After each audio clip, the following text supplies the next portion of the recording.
اللہ الرحمن الرحیم۔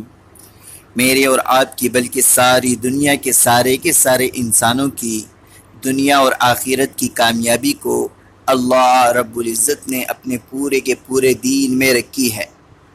دین آئے گا مصطفیٰ صلی اللہ علیہ وسلم والی محنت سے۔ اس محنت کے سلسلے میں بقیہ نماز کے بعد بات ہوگی۔ آپ سب تشریف رکھیں، انشاءاللہ بہت فائدہ ہوگا۔ میرے محترم بھائیوں، بزرگوں اور دوستوں، میری اور آپ کی بلکہ ساری دنیا کے انسانوں کی کامیابی اللہ رب العزت نے دین میں رکھی ہے۔ دین کی بنیاد ہے لا الہ الا اللہ محمد الرسول اللہ۔ اس کلمے کا معنی یہ ہے کہ اللہ کے سوا کوئی عبادت کے لائق نہیں اور حضرت محمد صلی اللہ علیہ وسلم اللہ کے رسول ہیں۔ اس کلمے کا مقصد اللہ سے سب کچھ ہونے کا یقین ہمارے دلوں کے اندر آ جائے اور مخلوق سے کچھ نہ ہونے کا یقین ہمارے دلوں میں آ جائے۔ نبی علیہ السلام کے مبارک طریقوں پر چل کر کامیابی کا یقین اور غیر کے طریقوں پر چل کر ناکامی کا یقین ہمارے دلوں میں اندر آ جائے۔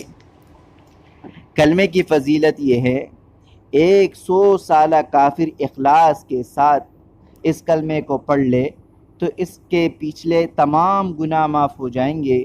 اگر وہ فوت ہو گیا وہ جنت میں داخل ہو جائے گا۔ جب ہم نے یہ کلمہ پڑھا تو ہم پر اللہ کے تمام احکامات فرض ہو گئے، جن میں سب سے پہلے حکم نماز کا ہے۔ نماز دین کا ستون ہے، نماز مومن کی معراج ہے، نماز شیطان کا منہ کالا کرتی ہے، نماز میں نبی اکرم صلی اللہ علیہ وسلم نے آنکھوں کی ٹھنڈک بتائی ہے۔ قیامت کے دن سب سے پہلے نماز کا حساب ہوگا۔ اگر نماز پوری نکلی تو تمام اعمال پورے نکلیں گے، اور اگر نماز خراب ہو گئی تو تمام اعمال خراب ہوں گے۔ حدیث شریف کا مفہوم ہے، جو بندہ 5 وقت پابندی کے ساتھ نماز پڑھتا ہے، اللہ اس کو 5 طرح کے اعزاز و اکرام سے نوازیں گے، ایک دنیا اور 4 آخرت میں۔ دنیا میں روزی کی تنگی اللہ نہیں دیں گے اس کو، اور مرنے کے بعد جو آخرت کے 4 ہیں، آخرت میں قبر کا عذاب نہیں ہوگا، اعمال نامہ دائیں ہاتھ میں دیا جائے گا، پل صراط کے پل سے بجلی کی طرح پار کر دیا جائے گا، اور بغیر حساب کتاب کے جنت میں داخل کر دیا جائے گا۔ اللہ ہماری ایسی نمازیں بنا دی۔ نمازوں کو سیکھنے کے لیے علم کا ہونا ضروری ہے۔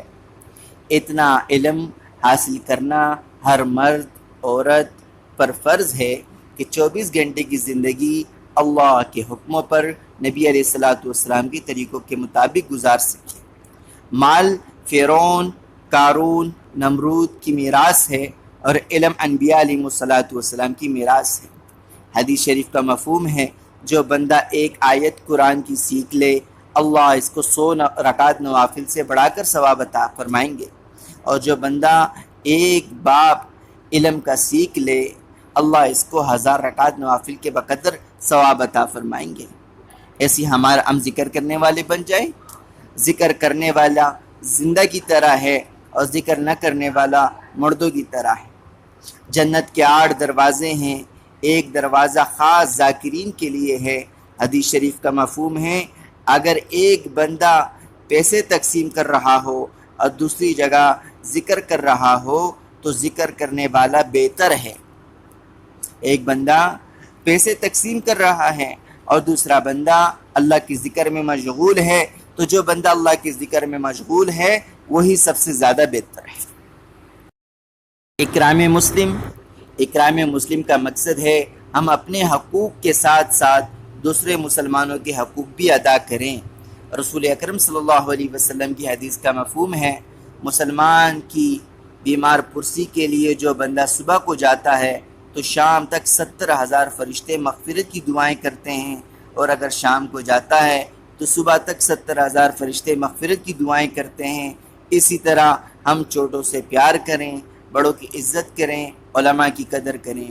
رسول اللہ صلی اللہ علیہ وسلم نے فرمایا، جس میں 3 صفات نہ ہوں وہ ہم میں سے نہیں ہیں۔ ہماری صحیح نیت ہو کہ نیت کہ صحیح نیت کا مقصد ہے کہ ہم ہر نیک کام اللہ کے لیے کریں، اللہ کی رضا کے لیے کریں۔ حدیث شریف کا مفہوم ہے اخلاص والے ہدایت کی چراغ ہیں، اس کی وجہ سے اللہ رب العزت بڑے بڑے فتنوں کو دور کرتے ہیں۔ ایک حدیث کا مفہوم ہے بنی اسرائیل میں کھیت آ گیا اور کھانے کو کچھ نہ ملتا، ایک بندہ ریت کے ٹیلے کے قریب سے گزر رہا تھا، اس نے دل ہی دل میں کہا اگر یہ آٹا ہوتا تو میں سب لوگوں میں تقسیم کر دیتا۔ وقت کے نبی پر اللہ کی طرف سے وحی آئی، اس بندے کو بتا دو کہ ہم نے تیرے نام اعمال میں اتنے ہی آٹے کا صدقہ کرنے کا ثواب لکھ دیا ہے۔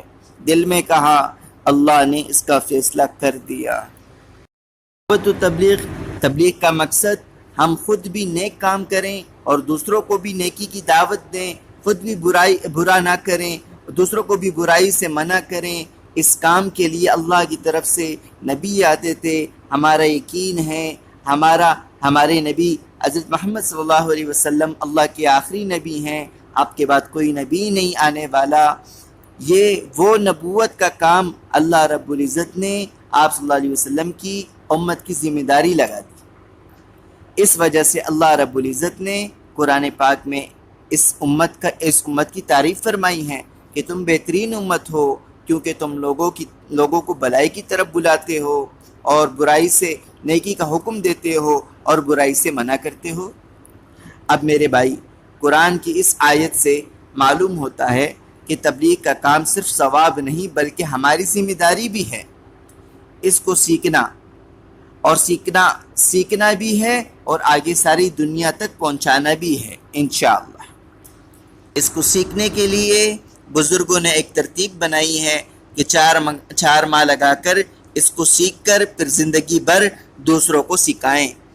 اس راستے کی فضیلت ہے میرے دوستو، اس راستے کا گرد و غبار جس کو لگے اس پر جہنم کی آگ تو درکنار، دھواں بھی حرام ہے۔ اس راستے میں ہر قدم پر 7 لاکھ نیکیاں، چنانچہ ہر نماز 49 کروڑ، سبحان اللہ 49 کروڑ، اور ہر نفل کو 49 کروڑ کا ثواب ملے گا۔ اس راستے میں خود پر 1 روپے خرچ کرنا 7 لاکھ روپے خرچ کرنے کا برابر ثواب ہے، اور دوسرے ساتھی پر خرچ کرنا اجر عظیم ہے۔ حدیث کا مفہوم ہے اللہ کے راستے میں ایک بالشت ہجرت کرنے سے جنت واجب ہو جاتی ہے۔ اللہ کے راستے میں ایک صبح یا ایک شام دنیا کی دولت کمانے اور تمام دوسروں کا کاموں سے بہتر